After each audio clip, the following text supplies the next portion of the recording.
Hello guys, இன்னைக்கு என்ன ஸ்பெஷலாக வாங்கியிருக்கோம்னு பார்த்தீங்கன்னா, மேலே பத்தல என்னடா முறுக்கு மாதிரி இருக்கு அப்படிங்கிறீங்க. அது முறுக்கு கிடையாது, அது ஃப்ரெஞ்சு ஃப்ரைஸோடு இருக்குது. ஆக்சுவலாக இன்னைக்கு வாங்கியிருக்க டிஷ்ஷு இன்னைக்கு தான் ஃபர்ஸ்ட் டைம் ட்ரை பண்ண போகிறேன். நான் சாப்பிட்டுட்டு எப்படி இருக்குன்னு சொல்கிறேன். ஆக்சுவலாக சொல்ல போனோம்னா, இப்படி ஒரு டிஷ்ஷு இருக்குதாடாங்கிறதே இந்த கடையில் மெனு கார்டை பார்த்ததுக்கு அப்புறம் தான் எனக்கு தெரியும். ஸோ அதை ட்ரை பண்ணலான்னு தான் வாங்கினேன். இது ரெண்டு வேறு வேறு டிஷ்ஷு. ஃபஸ்ட்டு இதை பிரிப்போம். ஆக்சுவலாக இதுவும் அந்த மாதிரி டப்பாவில் போட்டு கொடுத்துருந்துருக்கலாம். ஆனால் பிளேட்டில் வச்சு ரேப்பிங் பண்ணி கொடுத்துருக்காங்க. அந்த ஃப்ரெஞ்ச் ஃப்ரைஸ் கூட அது கூட என்னென்ன இருக்குது, உள்ளே என்ன இருக்குன்னு நம்ம வெளியில் பார்த்தாலே நல்லா தெரிஞ்சிக்க முடியுது. சரி வாங்க வீடியோக்குள்ளே போயாச்சு, பார்ப்போம் என்னன்ட்டு. கடைன்னு ஒரு ஃப்ரெஞ்சு ஃப்ரைஸ் எடுத்து வாயில் போட்டுட்டு ஒதுக்கி பார்ப்போம். என்னடா நம்ம அந்த ஊரெல்லாம் தட்டு வடை செட்டு சொல்லுவாங்கள்ல, தட்டு வடை செட்டு மாதிரி இது நல்லா பன்னு குட்டி குட்டி குட்டி குட்டி பண்ணெல்லாம் போட்டு வச்ச மாதிரி இருக்குது. சரி, இது என்னென்ன ஆக்சுவலாக சொல்கிறேன். இது மினி ப்ரான் பர்கருங்க. அந்த உள்ள இருக்குல்ல ப்ரான், அதை வச்சு செஞ்ச பர்கர் தாங்க. இதில் அதிகமாக அந்த பர்கருக்கான எதுவும் வைக்கல. ஒரு குட்டி பண்ணு, அதில் ஒரு ப்ரானு, அதுக்கு மேலே சீஸ் வச்சுருக்காங்க. ஸோ அப்படியே பார்த்தீங்கன்னா ஃப்ரெஞ்சு ஃப்ரைஸ் மொத்தம் டோட்டலாக ஒரு பிளேட்டில் 5 பீசஸ் வந்துச்சு.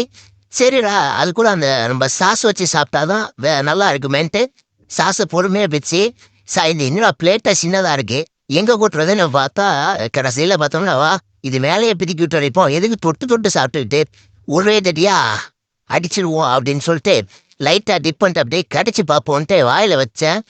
சும்மா சொல்லக்கூடாதுங்க, நல்லா தான் இருந்துச்சு. அந்த ப்ரான் நல்லா வெந்து பார்த்தீங்கன்னா எப்படி தெரியுங்களா, ப்ரான் அப்படியே தெரியுது. ஒரு ஃபுல் பீஸ் ப்ரான் வச்சுருந்தாங்க. சாப்பிட்றப்பே டேஸ்ட் நல்லா தான் இருந்துச்சு. என்ன சொல்கிறது, ப்ரானில் ஃபஸ்ட் டைம் இந்த மாதிரி ட்ரை பண்ணுறேங்க. நீங்களாம் இந்த மாதிரி ட்ரை பண்ணியிருந்தீங்கன்னா மறக்காமல் சொல்லுங்கள். சரி, இது அப்படியே ஒரு பீஸ் தின்ட்டு இதையும் தொடர்ந்துருவோம். அப்புறம் என்ன பண்ணுறது, மந்திரம் போட்டுடலாமா, அண்டாக்கா காசம் அபுக்கா கோசம் தொடர்ந்துருச்சு. என்ன தொடர்ந்துருச்சு. இது என்னென்னா இதுவும் ப்ரான் டைப்பு தாங்க. ஆனால் ப்ரானில் கிளப்பு, ப்ரான் கிளப்பு. இதை நம்ம தொடர்ந்து பார்த்தோம்னா வச்சுக்கோங்களேன், மேலே 2 குட்டி பீஸ் ப்ரான் வச்சுருக்காங்களா. ஸோ சென்டரில் அந்த பர்கருக்கு சாண்ட்விச்சுக்குள்ளது தான் இது. இங்கே கீழே ஒரு ப்ரான் பார்த்தீங்கன்னா நல்லா தான் இருந்துச்சு. இது கூட அந்த ஃப்ரெஞ்சு ஃப்ரைஸ் சேம் காம்போ தாங்க.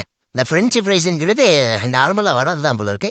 அது கூட அந்த சாஸை பொறுமையாக அப்படியே வாயில் பிக்கிறப்ப அப்படியே பல்லு நல்லா ஷார்ப்பாக இருந்திருக்கு போல இருக்கு. குத்துற அப்படியே வாயிலெலாம் ஊற்றிடுச்சு. அதை எடுத்து அப்படியே சைடில் வச்சாச்சு. அடுத்தது நம்மளோட மெயின் ஐட்டமே மைனஸ் தானே. மைனஸ் இல்லைன்னா எப்படி, அதனால் மைனஸை எடுத்துருவோம். மைனஸை எடுத்துலான்ட்டு மைனஸை பிரிச்சு பிறுக்குன்னு நல்லா பிதுக்கி வச்சாச்சு அதை. சரிடா, இதை சாப்பிட்டு பார்ப்போம் எப்படி இருக்குது டேஸ்ட்டு. ஏன்னா அந்த குட்டி மினி ப்ரான் பர்கர் சாப்பிட்டோம், அது நல்லா தான் இருந்துச்சு.